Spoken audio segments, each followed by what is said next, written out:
Hello, my name is Michael Garry. I'm Shecco's editor-in-chief for Accelerate Special Issues and online news sites.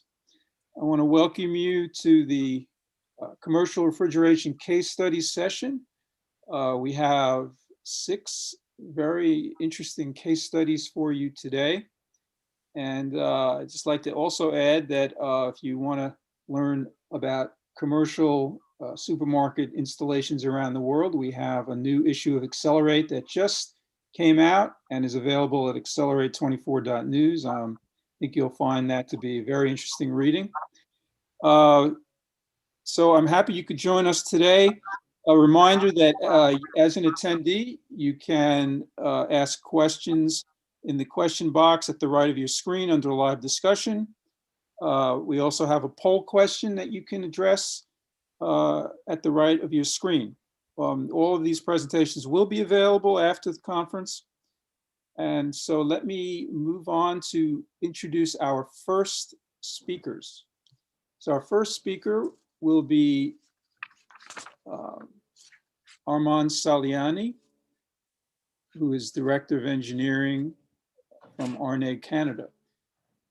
Armand is a mechanical engineer. He joined Arneg Canada in 2016 to take the lead of the engineering department for refrigerated cases.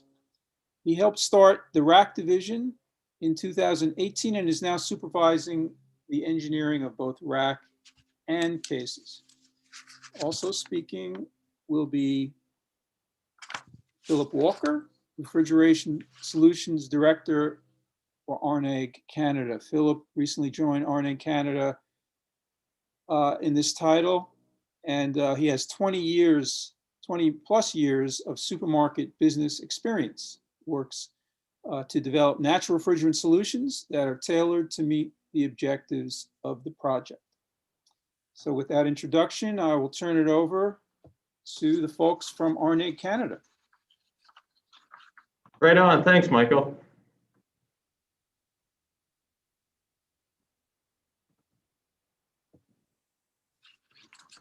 Oh, sorry, let me just jump in here quickly.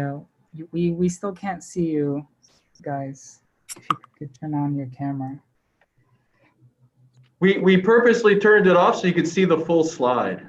Oh, you'll still be able to see it. Your video will just be small in the corner. So. Okay. Yeah. You'll see us with our beautiful masks. I guess this is the new age, right? It's the new age. What else can we do?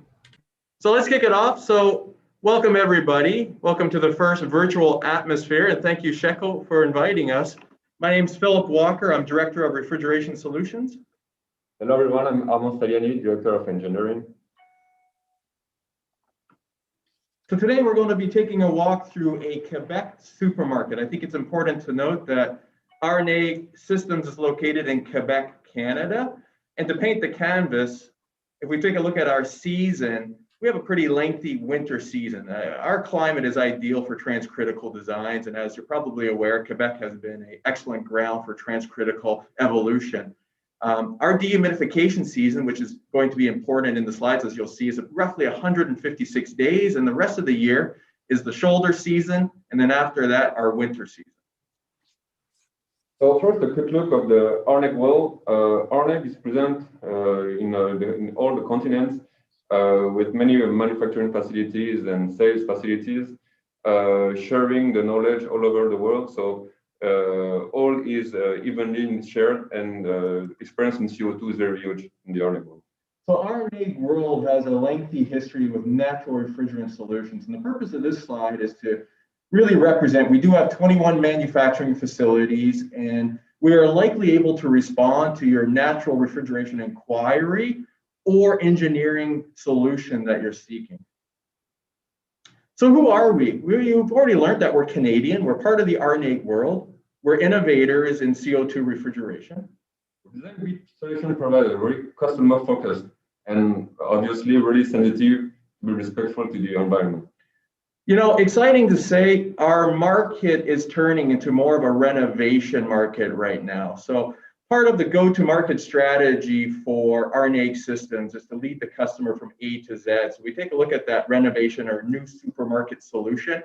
We provide full-scale engineering services, and then we manufacture the rack, install it, program the controls, and do the final commissioning. So for our example for today, what is the raised heat recovery as far as we are concerned? So we use the discharge gas of the medium temp compressor, as everybody knows, and use some specific devices to then reuse the heat available. We use that for several applications in existing store, such as radiant floor heating, hot water, freezer floor warming, HVAC space heating, boiler preheat, and even warehouse heating. So what's really important to note is you don't need a lengthy heating season to have good heat recovery. We're doing a lot of annual heat recovery. That's recuperating the heat available from the transcritical refrigeration system. Even when we're in subcritical, we're getting good results, such as the freezer floor warming is a strategy we use for large freezers. You know, we pass a glycol loop to keep a solid temperature, a warm temperature on the surface of the freezer floor, so we can eliminate or reduce significantly the amount of heating. Or HVAC space heating. HVAC is really an important consideration. We have those 156 days of the dehumidification period. A supermarket has a lengthy dehumidification period because of the dew point design requirement within the space for the display cases. So HVAC units have a tendency to subcool that air, and as opposed to delivering a 3 degrees Celsius or 44 degrees Celsius air temperature into a store, we can use our available heat from the transcritical refrigeration system to temper that airstream, so we're delivering a much more neutral air temperature throughout the dehumidification season. As we progress into the heating season, then that becomes a full-blown heating coil, so we're maximizing our useful heat to heat the supermarket.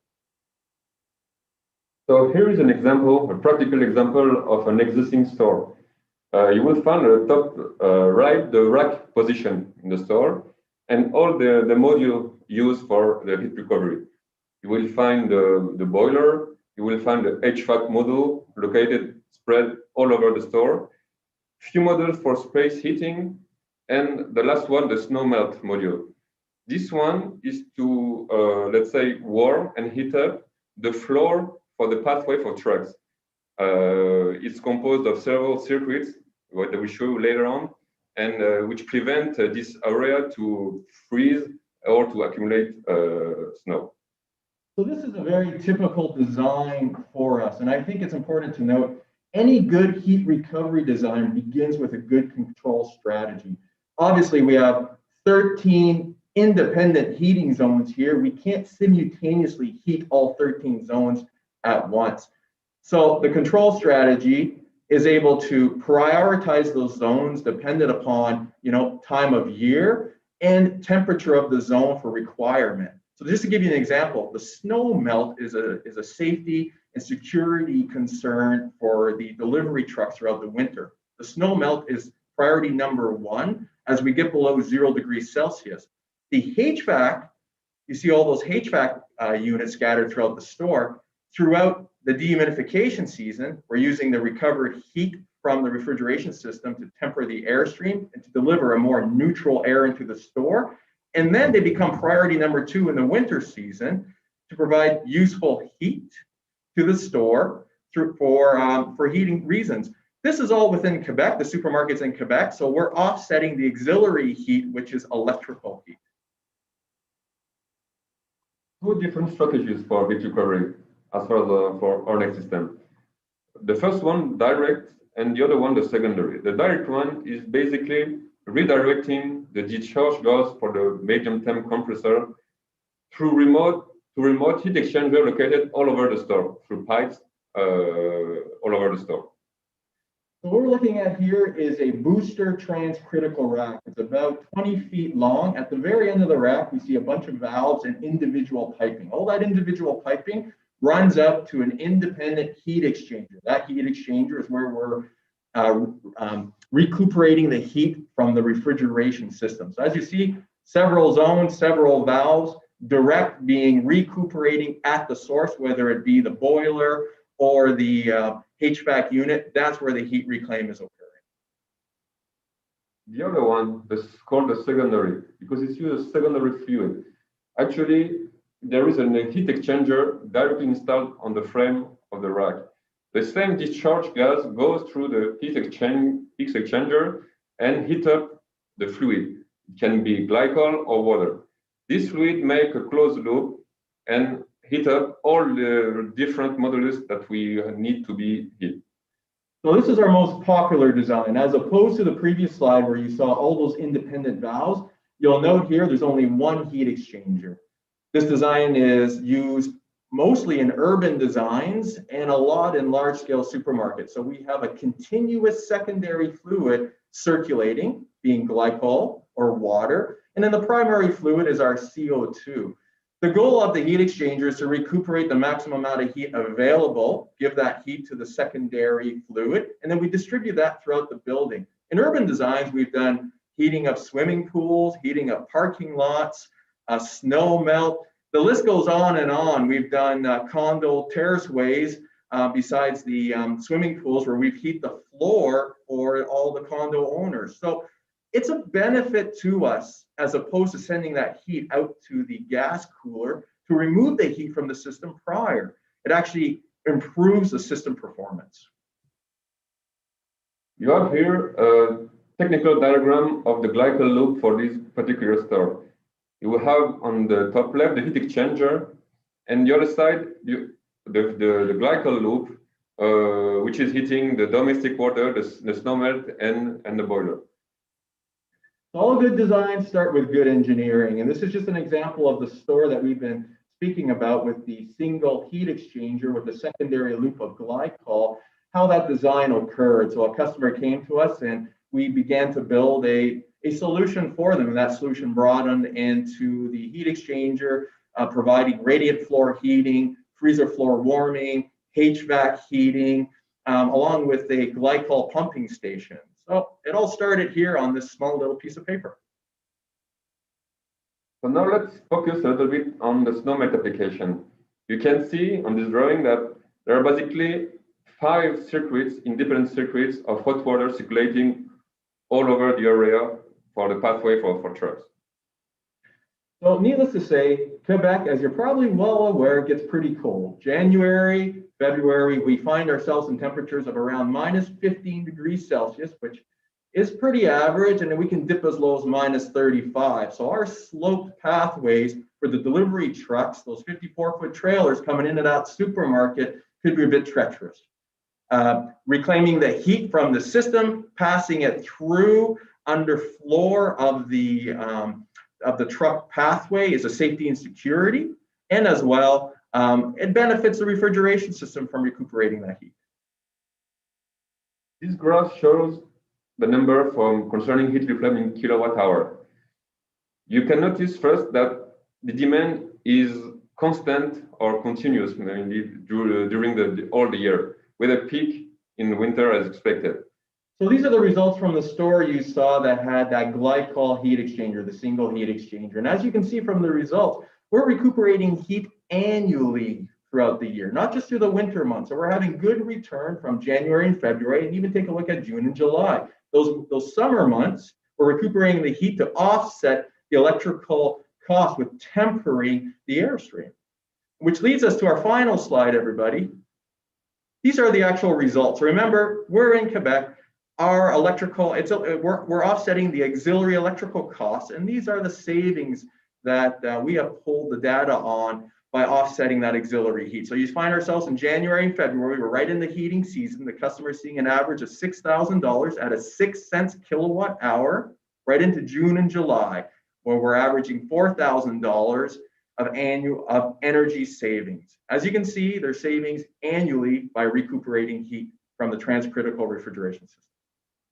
That ends our presentation. Thank you very much for your attention. Yeah, thank you for your time, and feel free to reach out and share any stories or questions that you may have.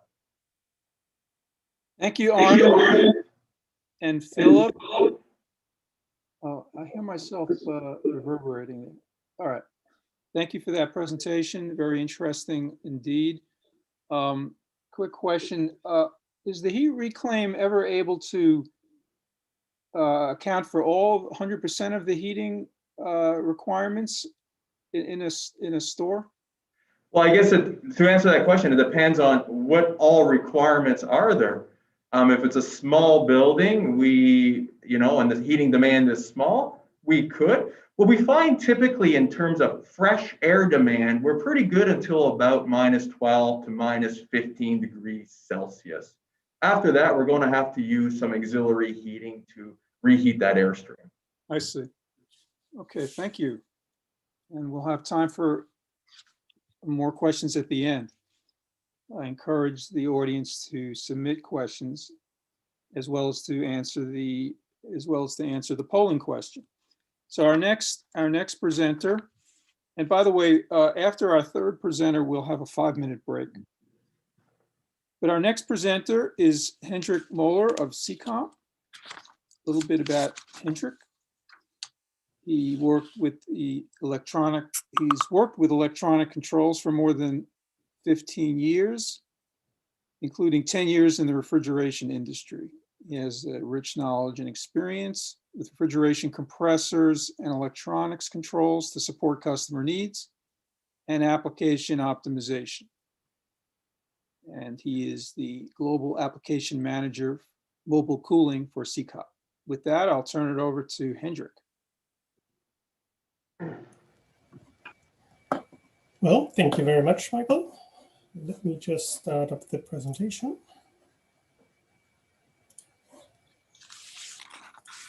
Okay, here we go.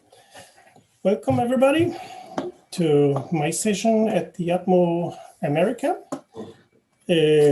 While Armand and Phillip have talked about really big system for supermarkets, I would like to talk about Secop's new variable speed solar solution for refrigeration cooling.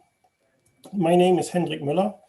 I am the Global Application Manager for mobile cooling at Secop.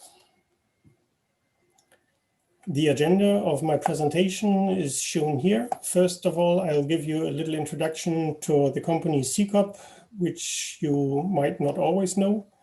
Oh, we're not seeing the slides though. At least I'm not. Franco? No, I don't think you're sharing your screen yet. There we go. Okay. Sorry, my fault. Now it should be online. Yes, we have it now. Thank you. Okay, let me swap one slide back. So I would like to talk about a variable speed solar solution for refrigeration cooling used in the medical industry.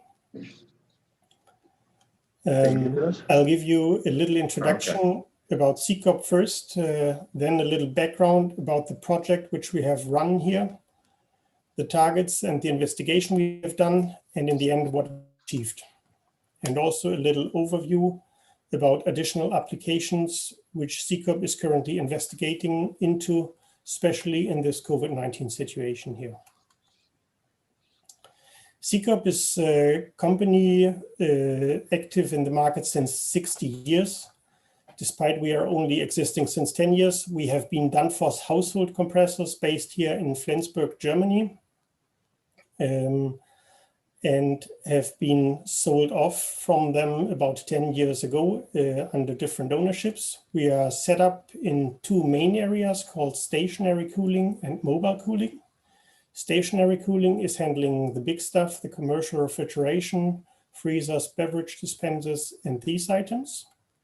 While I belong to the mobile cooling section, which is handling all applications which are not powered by the main AC grid, but instead powered by DC, either from batteries, solar, or DC power supplies.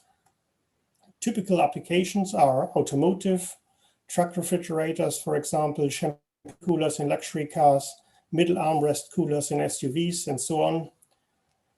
Also RVs and portable boxes in the leisure segment. And we are also active in the medical segment, especially for solar direct drive applications, which I will describe here today. And we also have some special applications in our area, for example, 48-volt telecommunication coolings. In the cold chain equipment in the medical area, we are active since a little more than 30 years. We cover the full AC and DC product portfolio with our 513A, 1234YF, and both HC refrigerant R600A and R290. And we are currently the global leading supplier for all solar direct drive and ice line refrigeration equipment. We are designated supplier to the WHO and PQS approved, which is a requirement for vaccine storage according to WHO.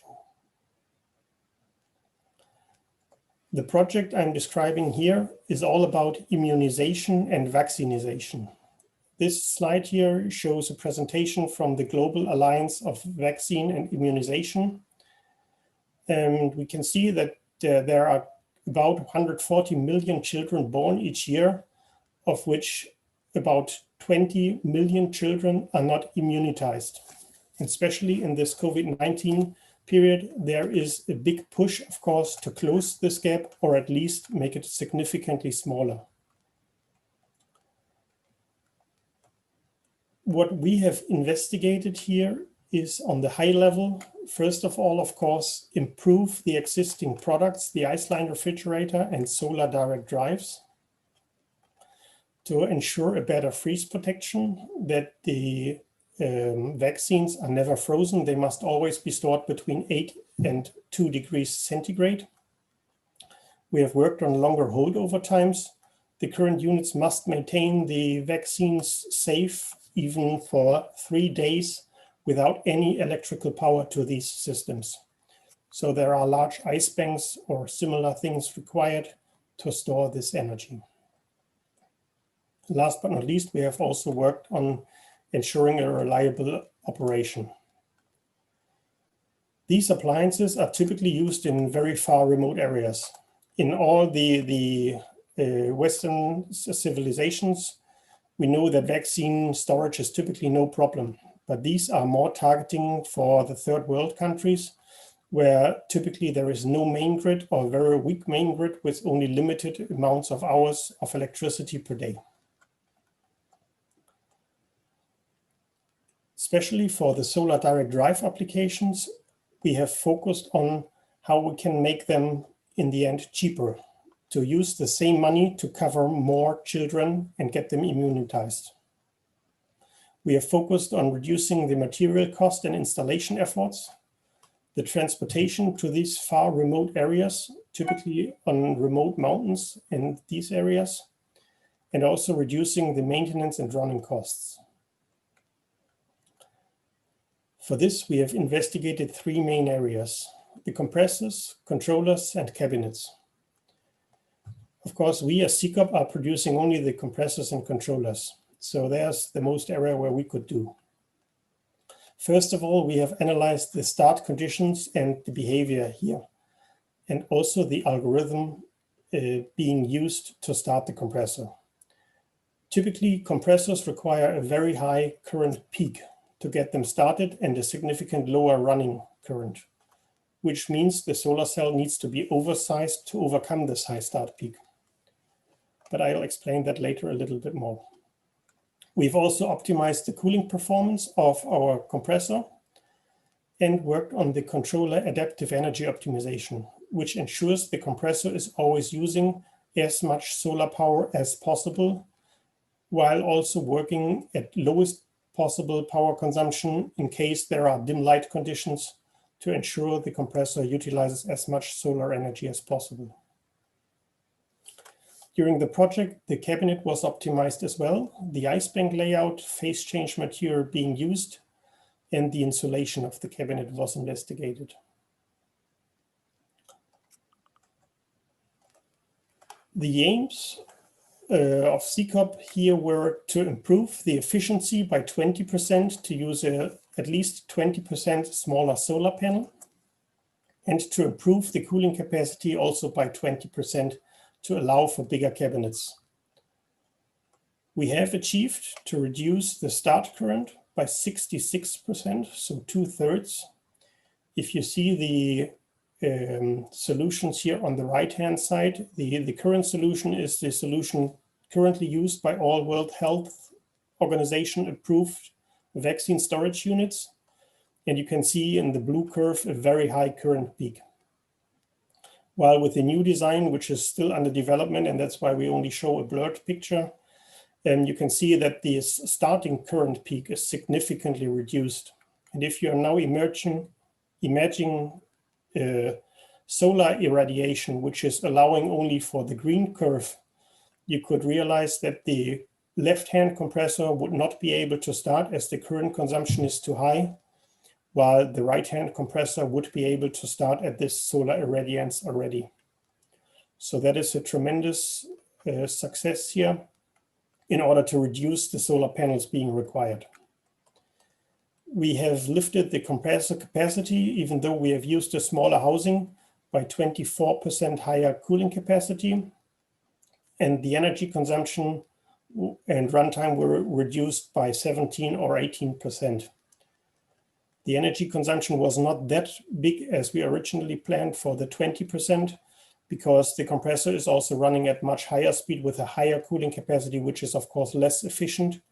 But during the mid of the day, when we have full sunlight available, this doesn't matter, as the sunlight is there anyway, and we can use all the power which is available there. So summarized in total, we were able to reduce the currently being used 4 times 90 watt panels to only one single panel, which has 160 watts now. And by that, we could also reduce the PV installation time by almost 2/3, because you do not require this rack mounting and all this lots of stands in these third world countries. Last but not least, the PV power, which is the main driver for the PV cost, could be reduced by 56%. But of course, we're saving also by transportation a lot. So that is the achievements we have made here for this solar direct drive applications. We are also investigating more into other areas of vaccination, especially under this COVID-19 situation, where the things for the vaccines change pretty quickly. The typical vaccines used nowadays require only a refrigeration from +2 to +8 degrees. But now we are in contact with many different parties asking for ultra low temperature, -80 degrees centigrade storage, even until the point of immunization. So meaning vaccines should be shipped at -80 degrees in all areas of the world, which is a big challenge, not only in the third world, but also in the first world and second world here. And of course, we are also expanding in our main markets, automotive, leisure, and other DC applications. We are working to get car automotive approved IATF 16949, and working also on a big AC-DC supply, AC-DC power unit for vaccine storage, where of course the solar area would be used first for the DC part, and the AC would be used last, only in case there's not enough solar power available. That's all what I had to present. Thank you very much for your attention. Thank you, Hendrik. That was a very interesting presentation as well. Quick question. You mentioned the new compressors under development. Can you give us a sense of when it will be available? Yes, so that will be launched mid of next year. The first versions, of course, there will be different waves with different target markets. The first waves are expected to come mid of next year, and from there on. Okay, well, we'll look forward to that. So extremely important for the developing world to have these kind of solar cabinets available for vaccines, especially in this age of the COVID virus. Thank you, Hendrik. Our next presenter will be Michel Moreira, commercial refrigeration sales senior manager for North America with Nidec Global Appliance. Michel has been a part of the Nidec Global Appliance team since 2005. In his current role as Senior Sales Manager for Nidec's Global Appliances North American region, his responsibilities include establishing a strategic vision for the North American business, managing a sales team that provides commercial customers with technical support and customer experience. All right, Michel, it's over to you. Thank you. Thanks, Michael. Glad to be here with you all. Pleasure. Let me share my screen here and we can go ahead.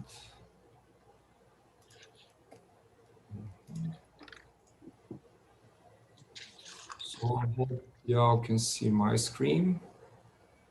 Okay. So we're gonna talk about this variable speed and the smart drop-in control solutions that we've developed and launched later last year. This year has been the development of the business in the market with that. And I'm gonna present to you all some case studies that we did inside Embraco with some actual display cases. So first of all, the background of this whole thing here, this is going to be the agenda. There are some global trends which actually drove our developments. We're going to talk, I'm going to walk you through why we got to the smart dropping. So this is a journey through hydrocarbons and then the variable speed itself. And in the end, we're going to see who we are real quick. So this global trend, I think here, we've see a lot of things in this year that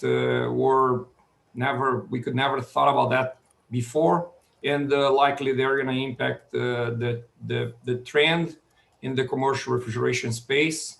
So this virtual experience economy, social distancing, the home office culture, all those things will actually sum up to the environmental push, this continuous seek for the most environmentally friendly equipments, as well as for the whole supply chain, the competitiveness with the differentiation. So basically, those are the trends that we've actually considered, the last two, and we've added our developments to the first three that actually are more recent. So real quick here, why hydrocarbons? So a lot of things going on in the world, especially related to the environmental agenda. And there are several discussions related to lower GWP solutions. At the same time, regulations allowing the unlocking the use of those lower GWP, especially hydrocarbons in commercial refrigeration. Our decision was okay, let's do something that we can control and allow us to anticipate the future. So basically, we've started development of high-speed variable speed compressors. So any variable speed compressor is already usually works at a higher RPM than a normal single speed. We've started the generation of compressors that go beyond that high speed, okay? And this is allowing us to explore additional or further applications, increasing the size of the commercial refrigerations, which we can tackle, but still keeping the limit of 150 grams, which is allowed in most of the countries that we play at. Actually, I would say almost all over the world, okay? So then, why variable speed and why these smart drop-in drivers? Here, in a nutshell, a lot of bullets were already used to, cost-efficient bullets were already used to get to a higher efficiency equipment. One of them was the hydrocarbon itself, and that's the reason why I mentioned about that. Other one are related to some electronic fan motors. And now what we learned is that the variable speed compressors are the most cost efficient to deal with the next level of requirements in terms of power consumption. At the same time, we understood that there was a need to have some solution that could unlock the use of variable speed compressors without the need of any changing controls, thermostat, that our customers are using in their equipments. So basically what we did was, okay, let's develop some solution that will bring on board the capabilities of an electronic controller, serial or frequency control, bring this on board of our electronic driver, and make sure that it's going to have the capability to deal with the compressor RPM by itself, just being attached to a normal single speed or on-off signal thermostat. And this is it. So on top of it, the smart drop-in version that we've developed has a quick setup solution. It is a quick setup solution. It has a user interface that you, as OEM, in your engineering labs, with a very few parameters, can adjust that to get the best in terms of efficiency and or performance, depending on what you're looking for. So here, what we understand is that the next efficiency leap will come with the adoption of the smart drop-in variable speed compressors. It's just because it's going to be the cheapest way for our OEMs, our customers, to go beyond in terms of power consumption. And also, this is going to bring together some other capabilities which are intrinsic from variable speed compressor. For instance, the ability to deal with poor power grid, which is a reality in some countries, especially countries under development. So then the case studies. Basically, this is the parameters that we've used. It was two equipments, one beverage cooler, one upright freezer, okay? In light gray here, it's all the other parameters that we've used. I'm not gonna go through each of them. Straight to the case here. So the first one, we see here this beverage cooler, which is a 21 cubic feet, roughly 570 liters, okay? So the configuration of it, it's a tube and fin coils, both condenser and evaporator, motor power, either for the condenser and evaporator. So all the electric loads which are part of it are described here. Originally, it comes with one of our single-speed top efficiency compressor, which is called the CM2X3134. And it comes with, so we've acquired this equipment in the market. It comes with the original thermostat of it. All the setup is as per the OEM original one. And the first thing we did was, okay, let's change this and put this equipment with our high efficiency variable speed compressor for that range, which is called this FMFT406U. We've kept the original thermostat just to do the first improvement but keeping as more as possible original. So original thermostat, just drop in a variable speed compressor with the electronic driver, bringing this smart drop-in software in that. And basically what we did was one parameter changed. So it was literally just one parameter in the 4 which you have available to change as OEM. And that brought us to the best of its performance in the smart drop-in configuration. It's the orange curves or bars. We're gonna take a look on that. So then still about the test, the last, we did this with a frequency control. Frequency control, we kept the compressor, and we've used an off-the-shelf frequency control. We've followed the instructions in the manual of this frequency control to make sure that it would be a fair comparison. So we were not trying to make anything up here, just improving as much as we could and understanding what are the amount of parameters that we had to deal with. So with the frequency control, we had to change 3 parameters to get the best in terms of performance of it. So then go straight to the graph. So the upper graph is the energy consumption. And when we see the first block of, so orange bars are related to variable speed configuration with the smart drop-in. Green bar is a variable speed compressor with a frequency control. And the gray bar is the original equipment, single speed compressor. All of them are R290, okay? So that's the same refrigerant. There is not a variable influence in this analysis here. And the first block is a group of ambient temperature 77 Fahrenheit, 25 degrees Celsius. The middle block is 90 degrees Fahrenheit, 32 Celsius. And the most to the right, the other block, the last one, is 106 Fahrenheit, 41 Celsius. So what we can see is that as higher is the ambient temperature, as larger is going to be the gap between a variable speed and a single speed. This is expected because of the ability of variable speed to deal with this the temperature spike. But the key thing here is to see the little gap and actually showing a better result between the variable speed compressors with the smart dropping and with the frequency control. And some may be asking, okay, but why? The reason of it is that because we've designed this based on the application, and then we've embedded in the software several parameters which are related to the application, it finds the best RPM to deal with much easier and faster than a frequency control, which is not necessarily developed for our Embraco compressor with that specific application. So then when we see the lines and the little squares and triangle below the bars, those are the RPMs. And obviously the power consumption is going to be directly related to that.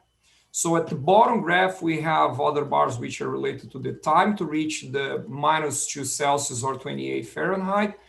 Those numbers are standards for that kind of equipment in terms of beverage, okay, at least in some regions. And basically here again, why some cases the same compressor is going to be faster using the smart drop-in? It started at the higher speed faster with the smart drop-in rather than with the frequency control. So then as the takeaway here, we have relevant energy consumption reduction without the need to change thermostat settings. Thermostat for the smart drop-in was exactly the same set point that we had with the single speed compressor, whereas we had a self-detection defrost mode. So that was during after the defrost, we had to learn how to react fast, and the reduced optimization time. So it was just one parameter. This case here, the variable speed helped us to get up to 24% savings in an original equipment from a certain OEM. Okay, then I'm gonna walk you, I think there is one question here. Is that, okay. Then I'm gonna speed up here to the next one, which is pretty similar. So this is a vertical freezer. We had originally the single speed compressor called NU2168. We replaced that for a variable speed compressor called FMFT 413. Same procedures we followed in terms of sequencing of our tests. In this case here, the savings that we got were higher at the lower ambient temperature, and then they were reducing versus the single speed at the higher ambient temperature. We see that the comparison with the frequency control was somehow fair, and we got frequency control with a better result actually at the higher ambient temperature. Overall, we were able to get here 31% in power consumption reduction at the lower ambient temperature, 77 F. 21% when we were at the 95 degrees F, and 16% the savings when we were at the 106 F. So then as a conclusions that we had here, sooner or later, several regulations will require the next level of efficiency. As like I said, the variable hydrocarbons are a future-proof and are cost-efficient. Several bullets were already used. The variable speed compressor with this solution, it is a cost-efficient, and we understand that this is going to avoid further costs for our customers, the OEMs, in adapting their equipments, existing equipments, to the variable speed technology without the need to create any other major disruption in their design. Then, real quick, who we are? We're Nidec. We're part of Nidec Group. Embraco became a brand of Nidec, and we're inside the Global Appliance division. Those are the business units that we have inside the Nidec Global Appliance: home appliances, commercial appliances, both of them making compressors and motors for home appliances, and HVAC with those two brands, which for those which are in US, probably heard about, US Motors and the Rescue. This is the portfolio of products that we have inside our global appliance. So variable speed compressors, single speed compressors, cooling solutions, range of compressors from 2 to 38 cubic centimeters, and also available for all the different type of applications. Thanks for joining us. Thank you, Michel. You're welcome. Excellent presentation. I just have one question, just for my own clarification. When you talk about drop-ins, you're talking about the OEM replacing a single speed compressor and inserting the variable speed compressor? Yes, Michael, this is either the OEM in their design of a new equipment, or could be an existing equipment, as long as it keeps the refrigerant. So it needs to be an existing equipment, already used one, designed for R290, using R290 single speed compressor, can be replaced by this solution here as well. So it's pretty adaptive, self-adaptive.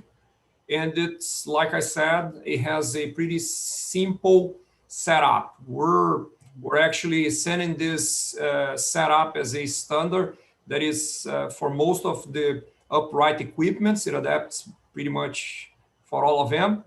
But yes, so OEMs and also aftermarket customers.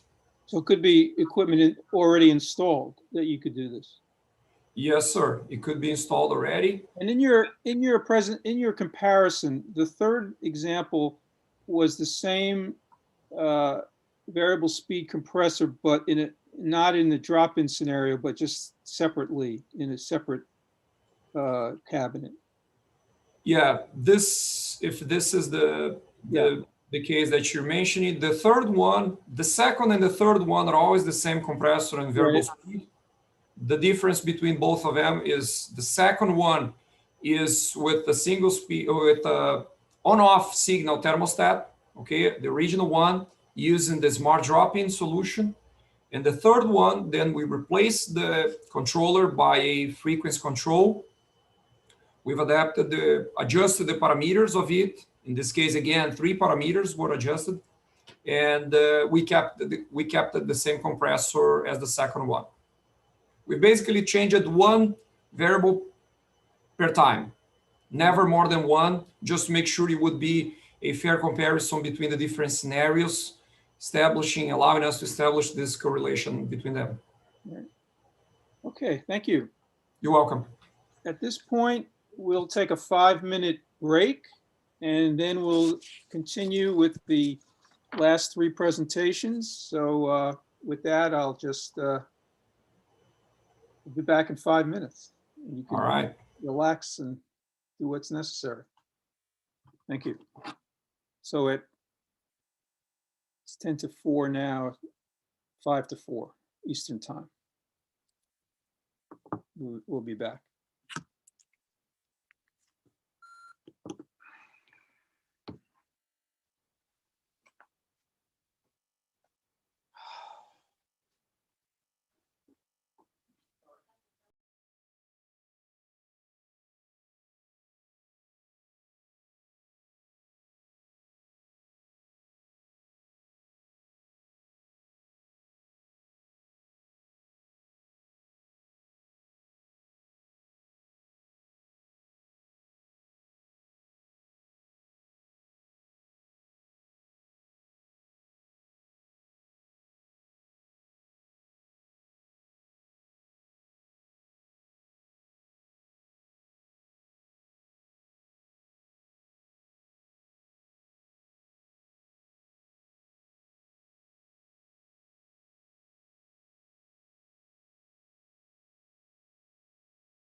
Hello, Franco. Hey, we'll start in a couple minutes. I just wanted to make sure you hear me. Yeah, we can hear you. Great.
Franco.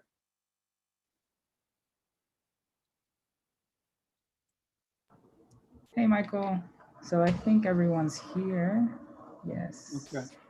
And Hendrik, I'm just gonna leave the cameras on for the people that are presenting. That's okay. Okay, so we're back, correct? Yes. Okay. So everyone's online. Yeah. All right. Welcome back, everybody, for our last three commercial refrigeration presentations.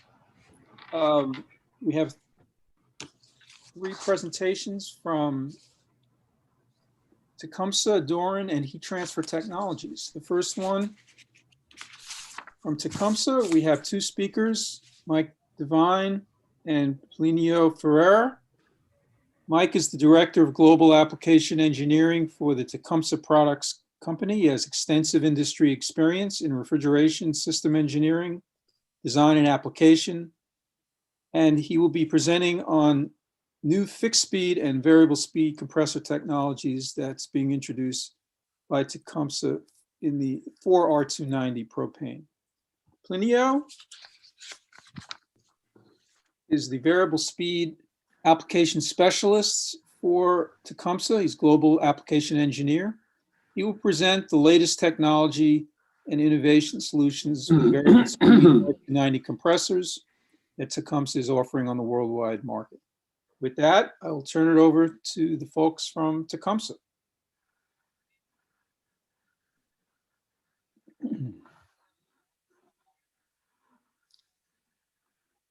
Okay, so yeah, I'm going to share now. Hello, everyone. Thank you very much for attending here. We are really glad and excited to be part of Atmosphere North America. I'm going to share my screen and Mike Devine will start the presentation. Just 1 second, please.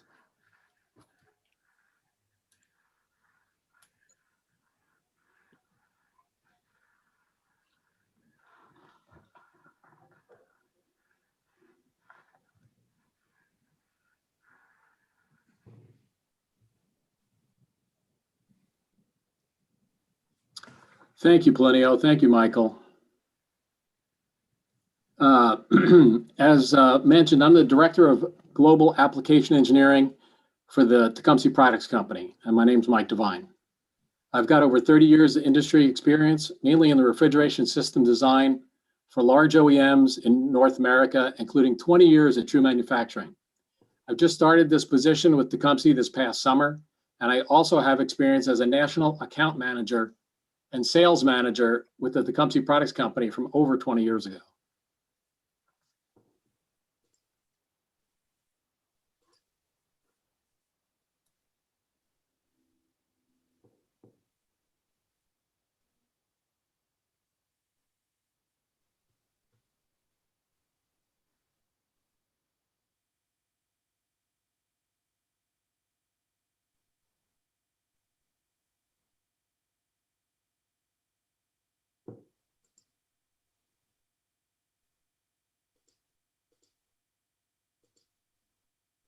I'm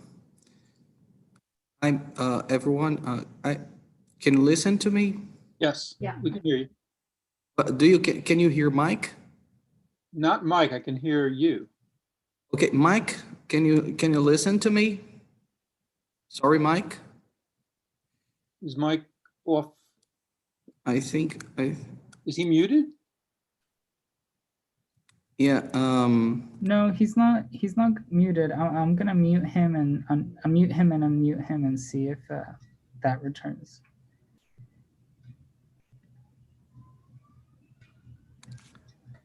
Strange, I can hear you. You can? I can. Pero estás con retraso. We can't hear you, Mike. Sorry. No, he's muted.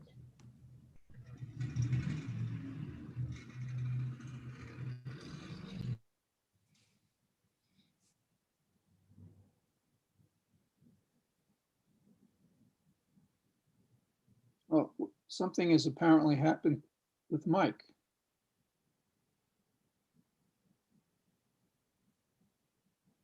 Yeah, he's unmuted now, so It was okay a minute ago. yeah, I don't know. I think it might be his computer. Yeah. Hi, Mike. Suddenly your audio has gone. Can you double check it?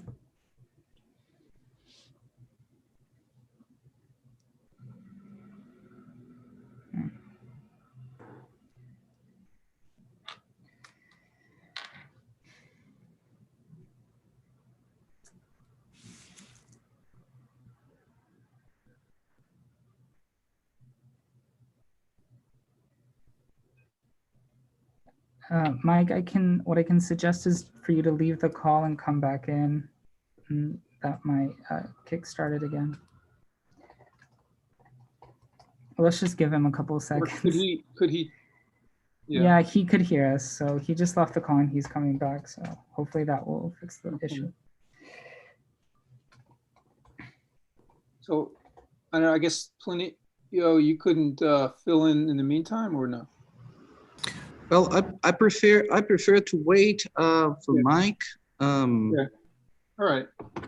Well, while we're waiting, we had a few questions from previously in regard to the CCOP presentation. Hendrik, are you there? Yes, I am. I can just Okay. not Well, get my video working again. We have a question from Marek Ziglazinski of Embraco and IEC. What refrigerant is used in your solar system, in the solar fridge? Yeah, that has already been answered by my colleague Helmut. For the applications which we have shown here, it's R600A for the typical current vaccines stored at +2 to +8 degrees. For the lower ones, it's typically R290 down to -40. Mm-hmm. And below that, it's mixes. Okay. Michel, there's a question, Plinio actually. Which is the SDI parameter that has been adjusted?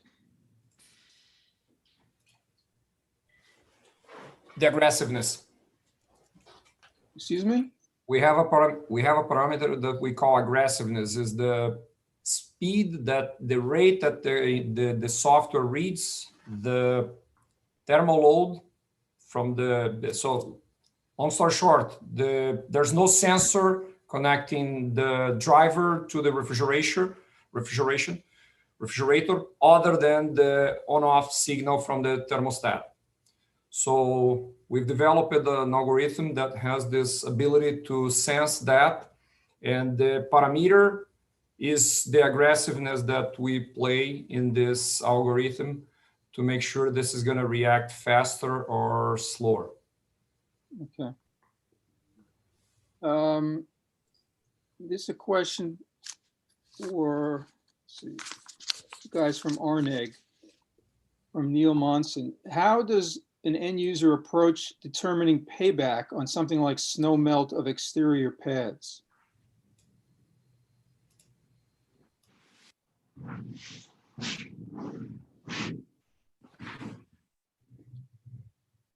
The Arneg guys there?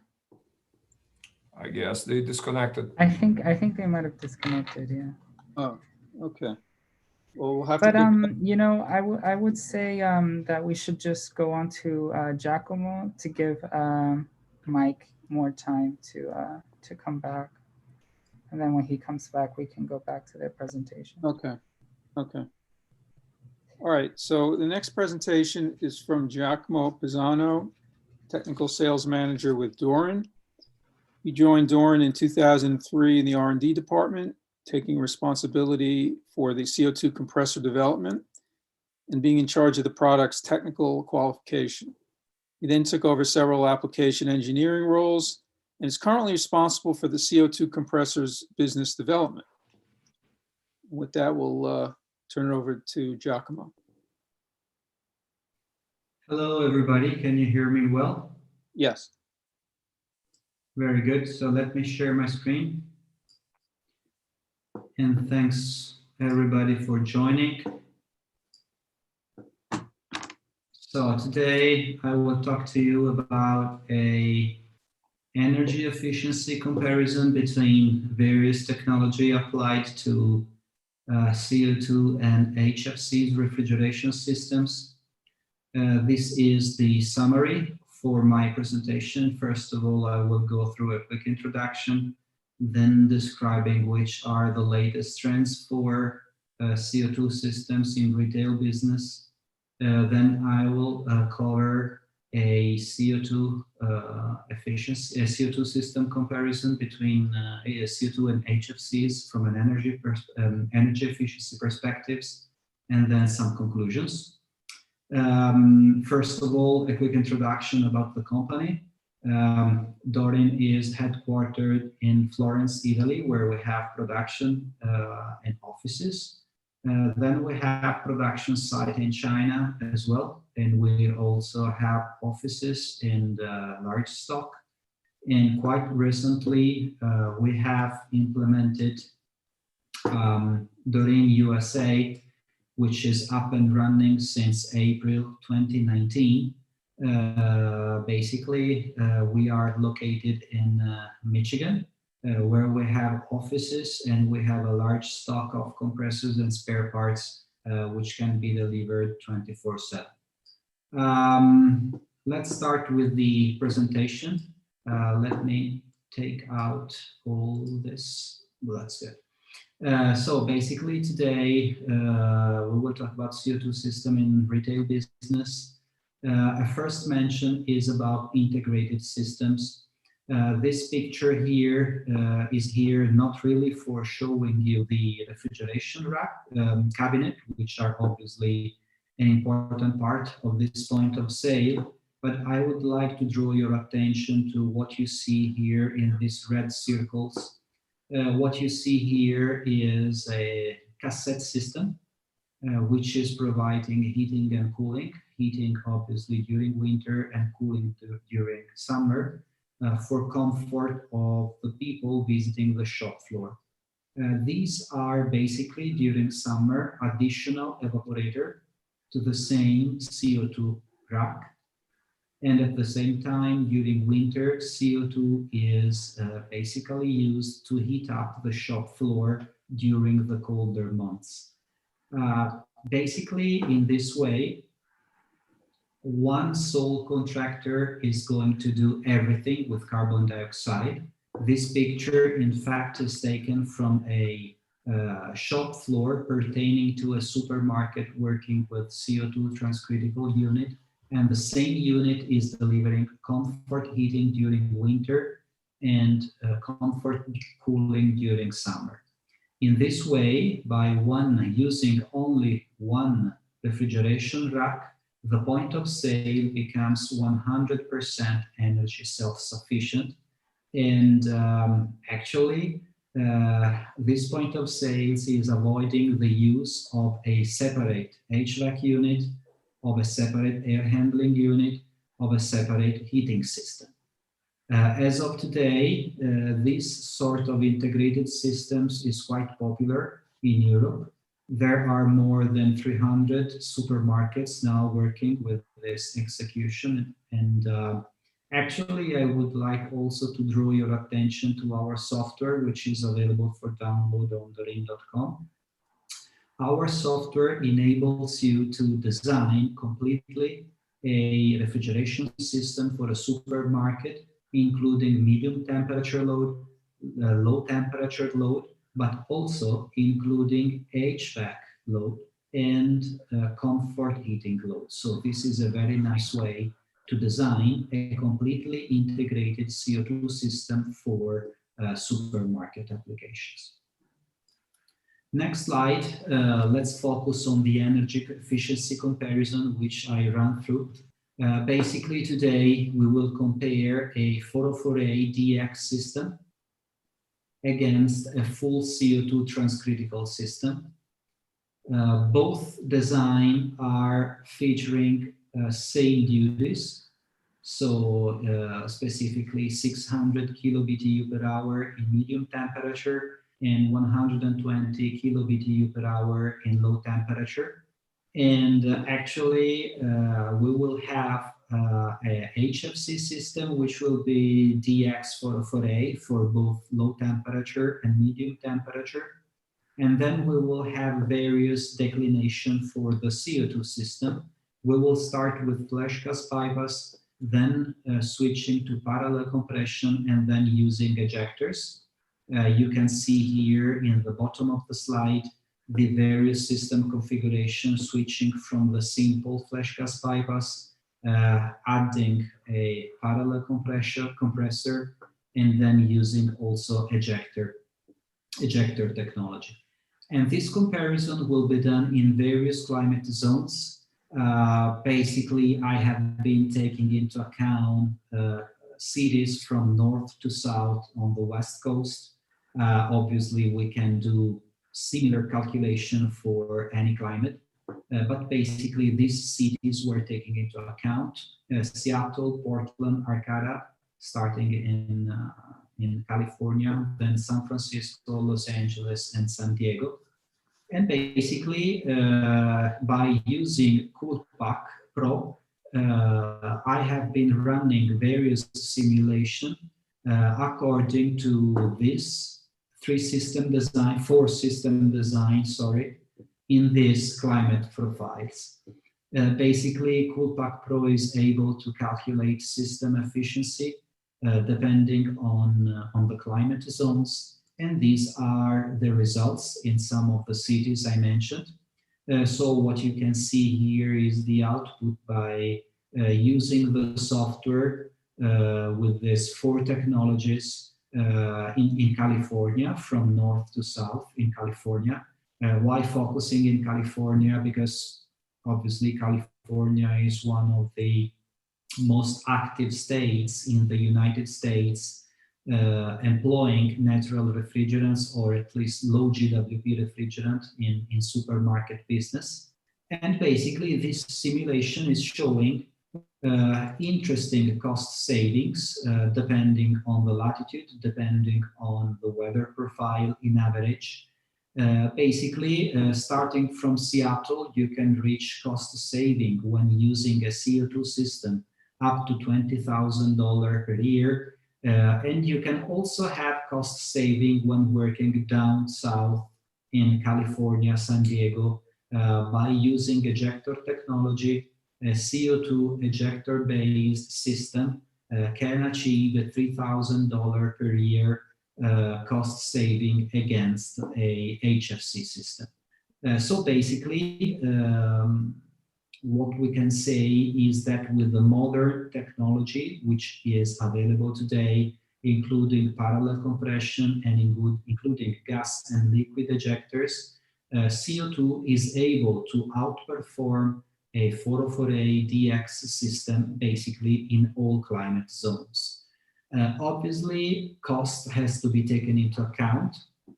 Dorin is not manufacturing complete racks, so I may not have an exact figures about costing specifically on the rack side, but this is kind of consistent in my opinion and is showing the return on investment when using different CO2 technologies, going from flash gas bypass to parallel compression, then to flash gas bypass and adding on top an overfeeding ejector, and then using parallel compression plus overfeeding ejector.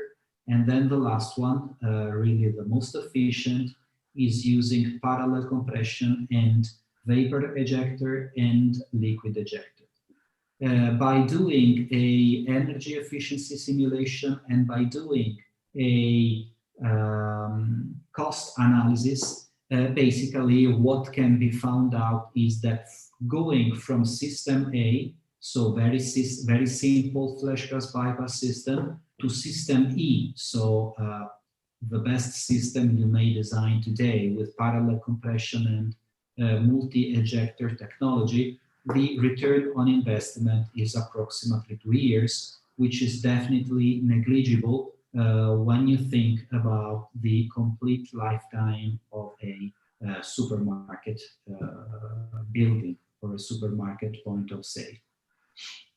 Very interesting is also this very last example I would like to show you. One of the myths we hear is that CO2 is not efficient in warm climates, in very warm environment. And this is actually a rack system which has been delivered in Jordan, in Amman. It is actually the first transcritical CO2 supermarket rack delivered in Middle East in 2018. This is an Al Salam supermarket, which has a design ambient temperature up to 120 F. This is featuring parallel compression and ejector technology and is serving a 50,000 square feet vending area. This is the operating principle of the unit. Basically, you can see here the multi-jet session in parallel to a high pressure valve. You have auxiliary compressors, so-called parallel compressors.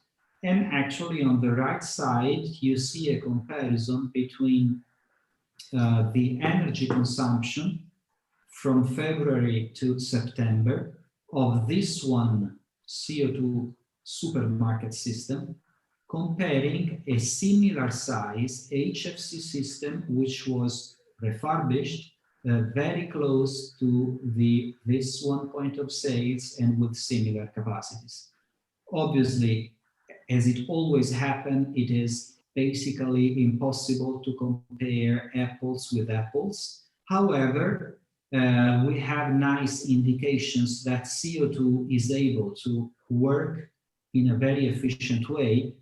And actually, this diagram is showing that CO2 is outperforming the HFC unit, which is standing aside, for a good amount of kilowatt hour. Now, again, these 2 points of sales may not be exactly the same, may not be exactly loaded in the same way. However, these are the measurements that has been done. And we can in any way say that the CO2 unit is able to perform, at least in an equivalent way, to the HFC unit standing aside. So just to conclude presentation, I would like to quote a sentence which is actually 27 years old. This is a quote from Professor Gustav Lorentzen. In 1993, he said that CO2 was as close to the ideal refrigerant as it was possible to come. And I believe that for many applications, he was actually right. And I would like also to, welcome any inquiry about CO2 system applications, because Dorin has an outstanding experience in CO2 technology and can really help you turning your CO2 journey in a nice success. Thank you very much for listening. I'm here for questions if it is the right moment to do that. Thank you, Giacomo. Excellent job. Quick question. When you said A versus E, 2 years ROI, does that, I'm not sure what you mean by that. Does that mean that the last one has a 2-year ROI? The E? Correct. Okay. Shall I share the screen again? Sure.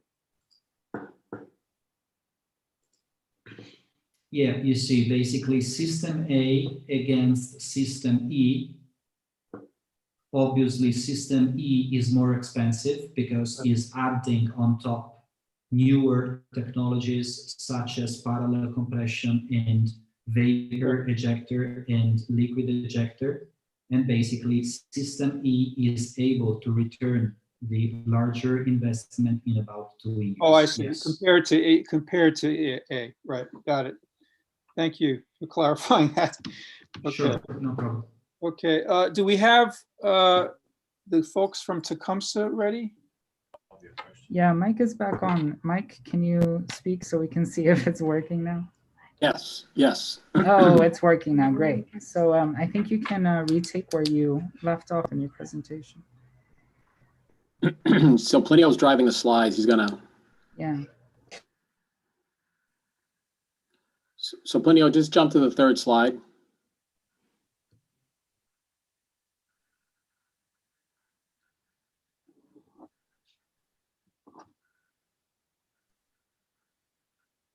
All right, can everybody hear me? Yes. Great. Again, so I'll start at the top of this one. Tecumseh's products are used throughout the refrigeration and air conditioning industry. Supermarket display cases, convenience store visi-coolers, beverage and frozen dispensers, medical and life science equipment, restaurant food prep, air conditioning, and heat pump equipment.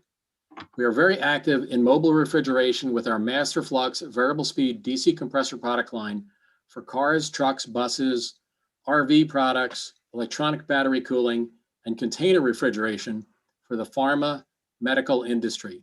This DC product line can be used with HC, HFC, and HFO refrigerants. In the current COVID environment, Tecumseh is getting inquiries worldwide for the Master Flux DC refrigeration compressor product in this last mile delivery segment. Our new products currently being introduced include the R290 ready VTC high capacity variable speed compressor products, the TCW fixed speed, and brand new at this show, our AL fixed speed compressor product line. We have a complete line of R290 capable compressors ranging from 2 to 34 cc displacement, including the TCW, the previously mentioned VTC, AE2, AK2, and AJ2 compressors.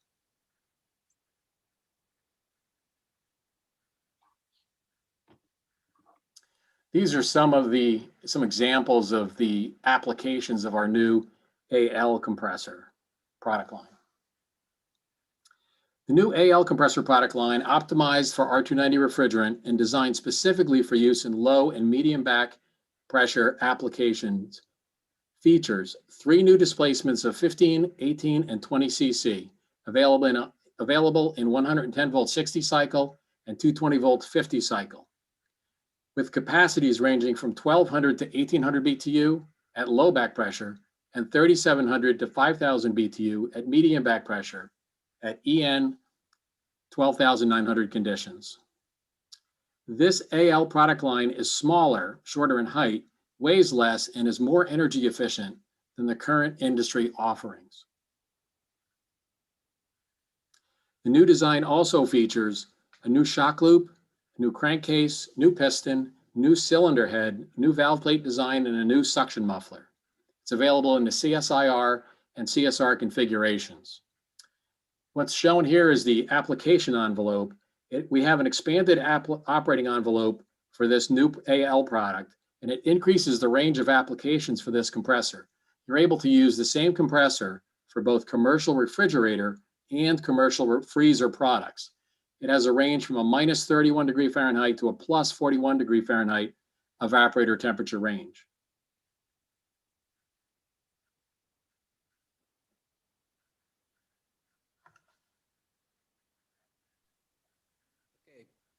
So now I'm going to present you the Tecumseh inverter technology, which is called IntelliCool platform. Well, my name is Plinio Ferreira, and I'm the Global Applications Engineer. I'm a variable speed technology specialist and part of the Global Applications team. Well, today we're going to, as I said, present the latest R290 variable speed compressors and some case studies results. So first, let's talk a little bit about the Tecumseh IntelliCool technology platform. So what is Tecumseh platform, IntelliCool platform? Well, this is the smart way to deliver efficient and reliable cooling. So it's a technology platform which incorporates variable speed capacity cooling, intelligent energy management, and reliability when it comes to commercial and light commercial applications.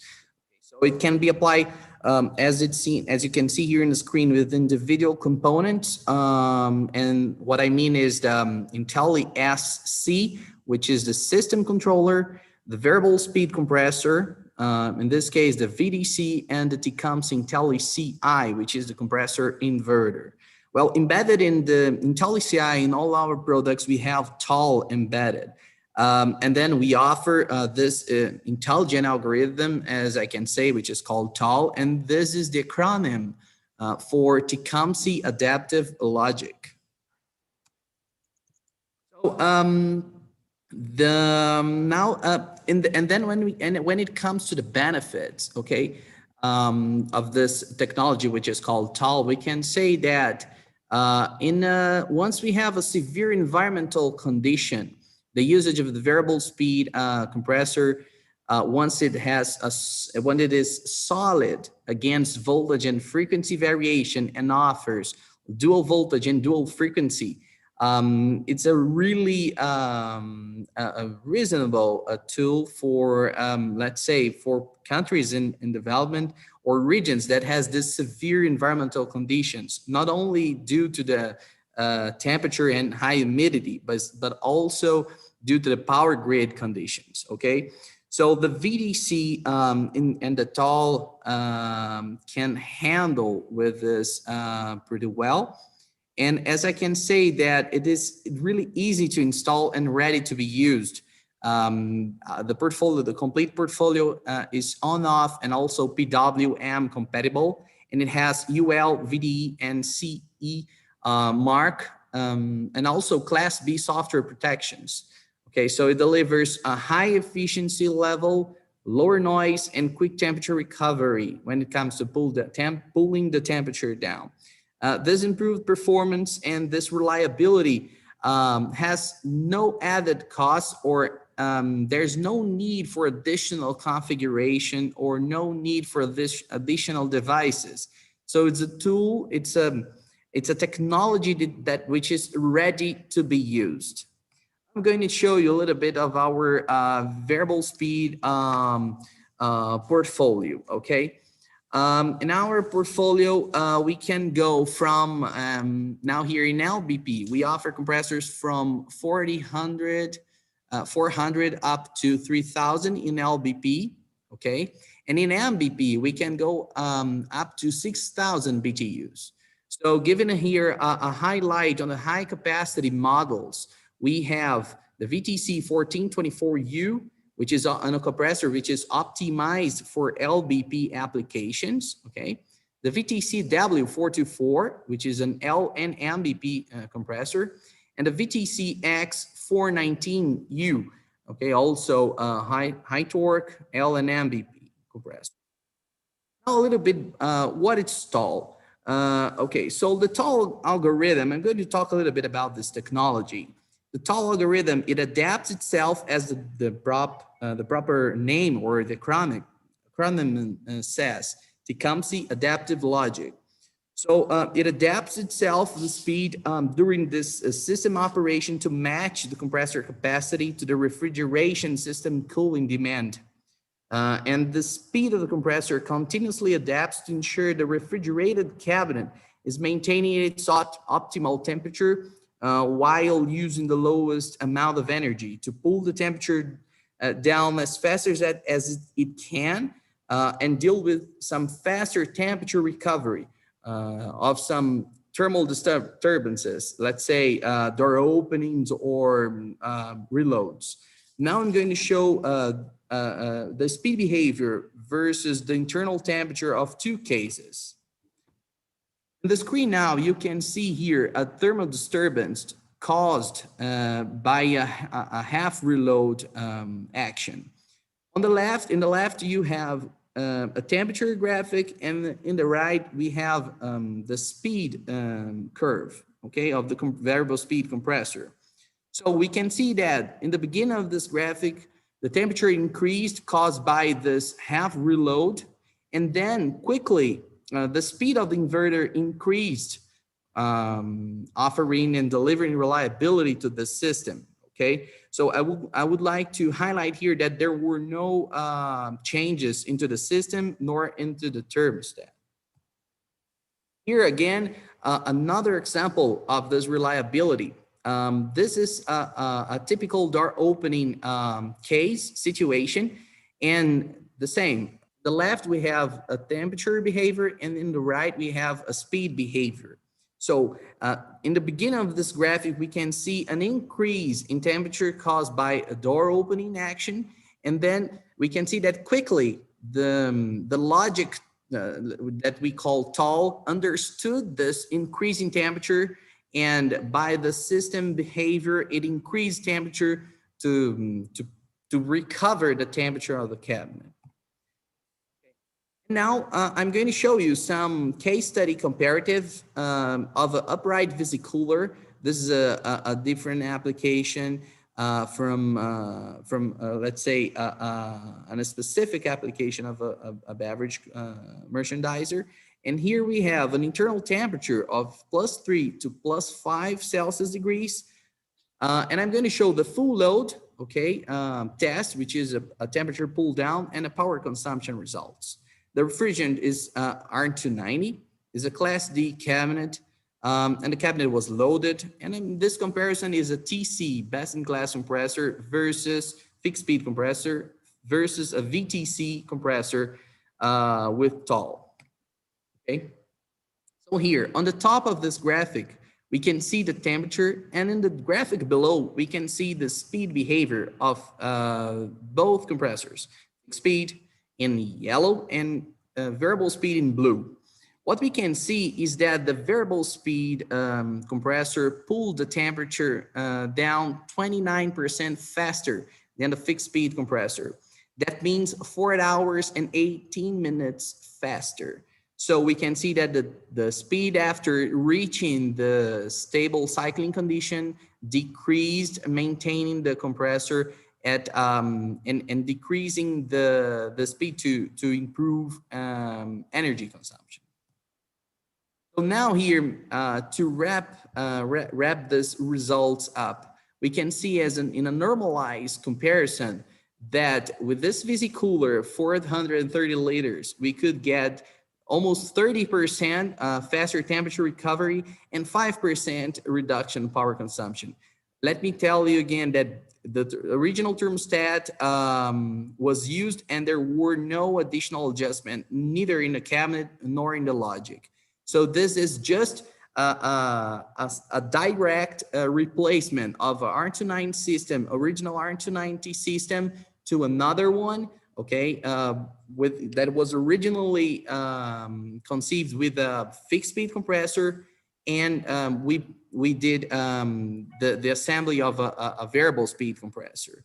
Now, to conclude, I would like to show you an overview of different applications, okay, to have an idea of how powerful this logic and how, let's say, how big is this, how is this increase in energy savings, for example, in a whole chain of grocery stores or supermarkets. Well, as a typical number here, I can tell you that for frozen islands, which is used in an it is an LBP application, we can get or achieve 25% power consumption reduction, okay, as a typical number. With beverage merchandisers, let's say some beer cooler, we can achieve 15%, okay, as a typical number. And for the Visi cooler that I have just presented, we can achieve this 5%. So the TAL, and which is part of the IntelliCool platform, shows how wide is the range of applications that the Tecumseh portfolio can offer a solution and can deliver a good results and money and energy savings to the final customer. Okay, so this is what I would like to show you. I'm really excited to be part of this conference. Okay.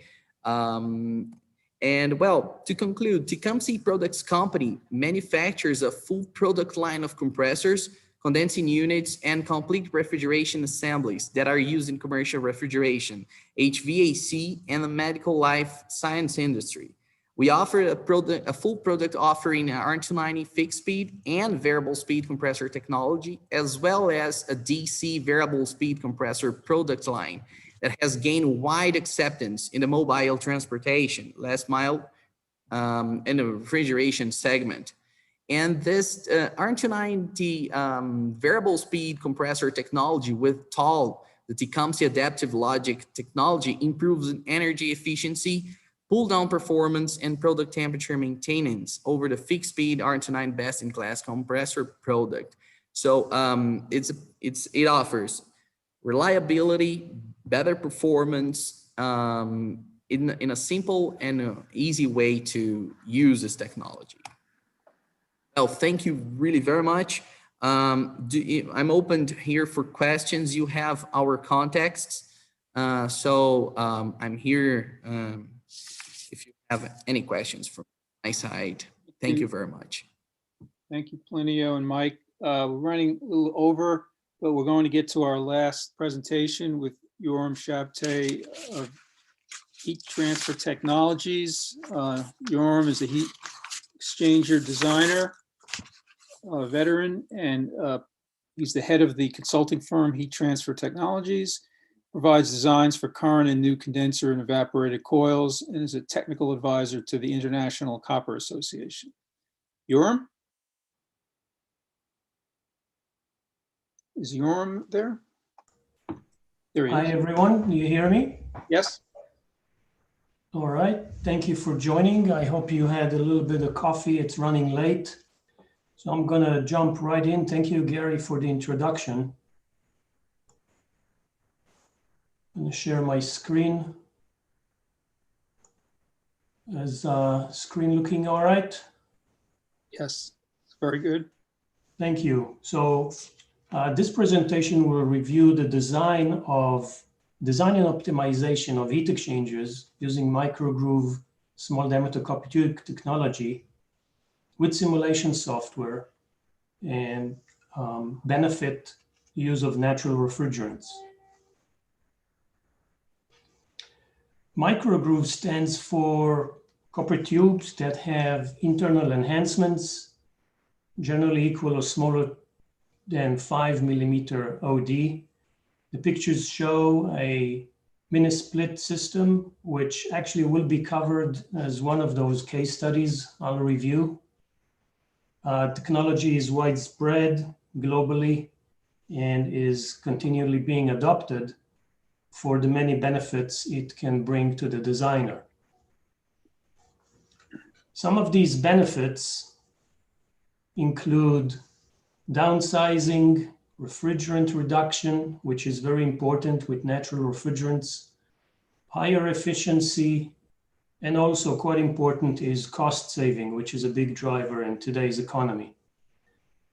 For full disclosure, you cannot expect to get everything as usual, but you can hope to get most of these benefits when designing heat exchangers using small diameter copper tubes.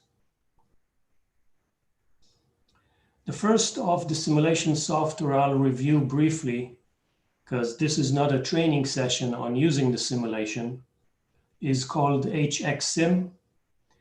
The software was funded by the International Copper Association to help manufacturers optimize heat exchanger design.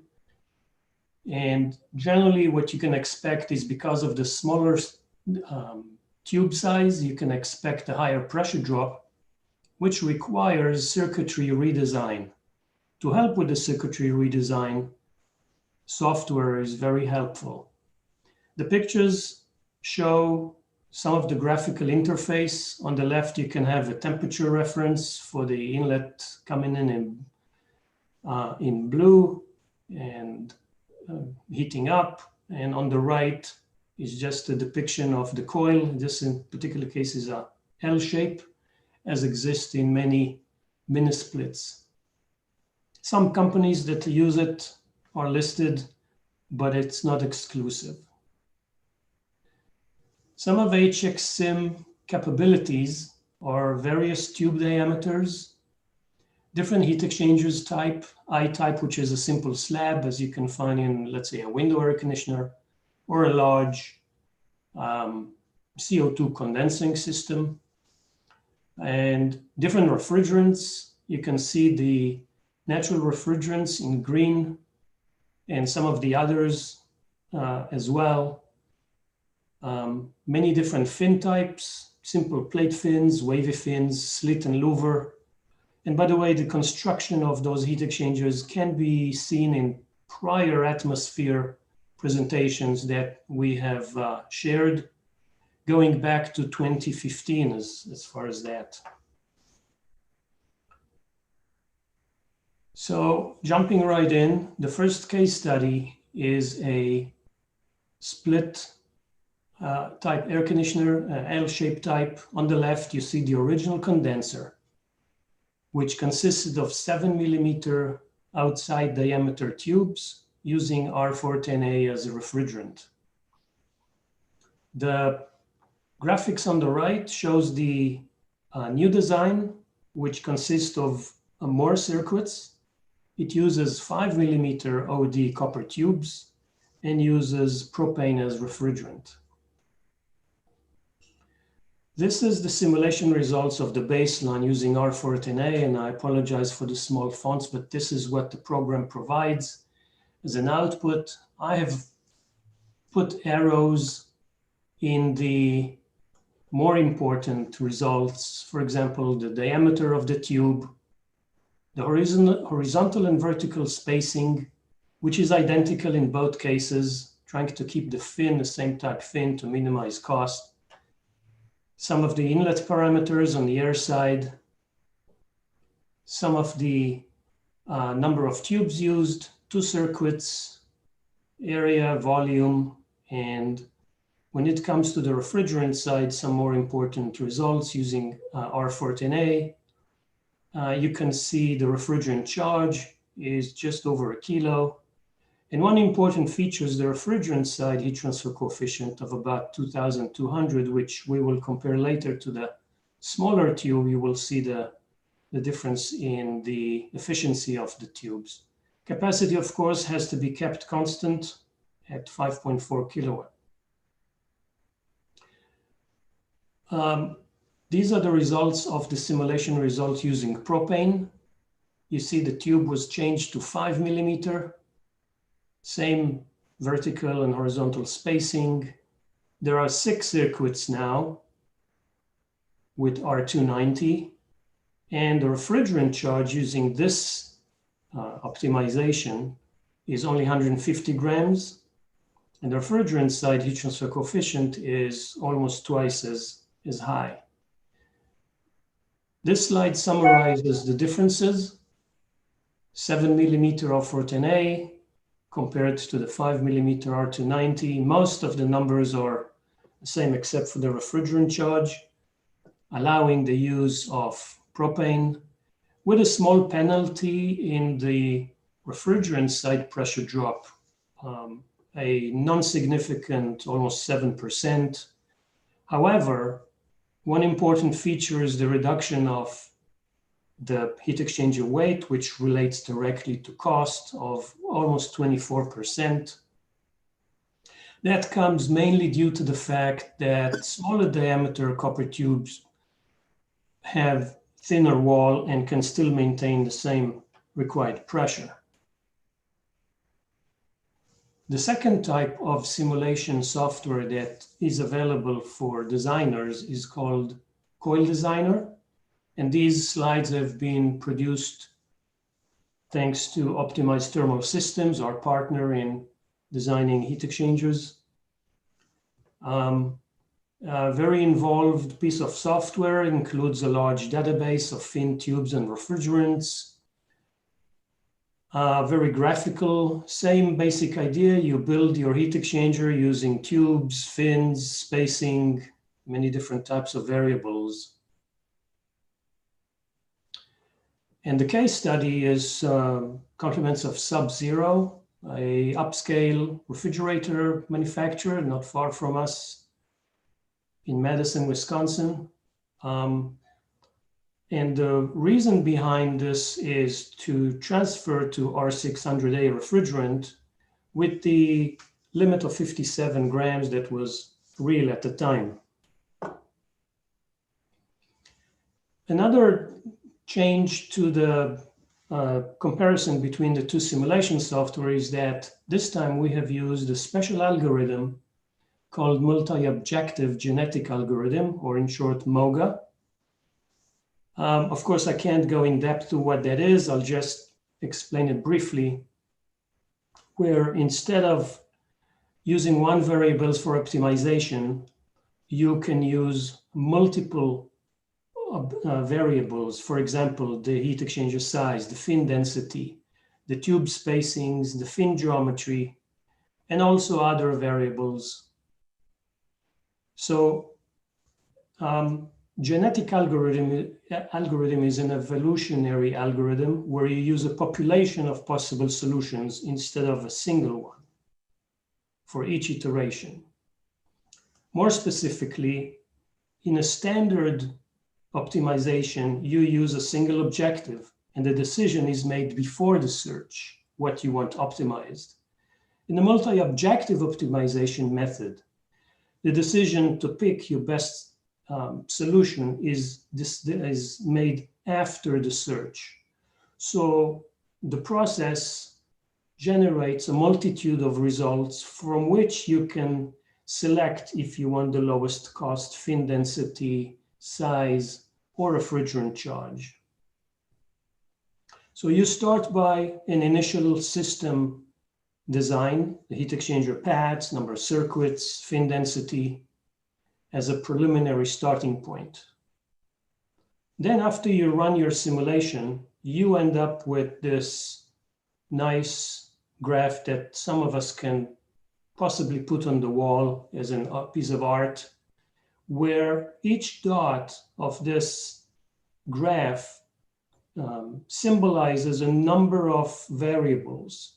So in here, you can have multitude of variables that provides the population of all the possible solutions, of course, within a certain boundary conditions. To make things a little easier, you can select the Pareto front of these results for the options providing the best reduction in internal volume versus cost or airside pressure drop. So in this particular case, where we have changed the tube dimension from the 1/4 inch that was initially the case to 5 millimeter, and we have optimized mostly for reducing the internal volume, we successfully reduced to 41% and allowing the use of R600A for this particular study. So in conclusion, I hope that I have just let you taste the tip of the iceberg on what simulation software can do for you in improving the natural refrigerant system using small diameter copper tubes. And if you want to see more case studies, they're on either microgroove.net. Previous presentations can be found on the Atmosphere website archives. And if there are any questions, I'll be happy to answer. Okay, thank you, Yoram. Is Haier using the 5 millimeter tubing in its R290 AC that it's marketing? You know?